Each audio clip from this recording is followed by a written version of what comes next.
আল্লাহ বানাইছে গরিব কিন্তু দিয়া রাখছে একটা বড় লোকের অসুখ, সেটা হইতেছে ডাস্ট অ্যালার্জি।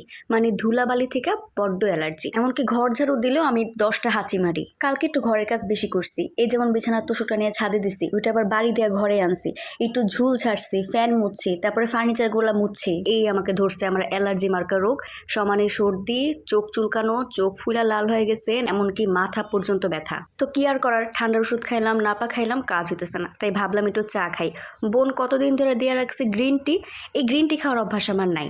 আমি খাওয়ার চেষ্টা করছি, একদম বিষাদ। বাধ্য হয়ে তার মধ্যে একটু চিনি দিছি আর সাথে একটু ময় মশলা দিছি যাতে ঠান্ডাটা একটু কমে, একটু ভাল লাগে। 1 কাপ চা বানাইছি কিন্তু এতগুলো ময় মশলা ফালাইতে মন চাইল না, রাইখা দিলাম। পরবর্তীতে আবার 1 কাপ চা বানাই খাওয়া যাবে। কারণ এই মশলাপাতির যেই দাম, দারচিনি, এলাচ, লং, তারপরে এই যে আদা, এগুলোর দাম আর কি বললে শেষ করা যাবে না, স্বর্ণের দামের কাছাকাছি। এদিকে জামাই আবার এত বড় একটা আস্তা মাছ নিয়ে আসছে, এখন এটাও কাটতে হবে।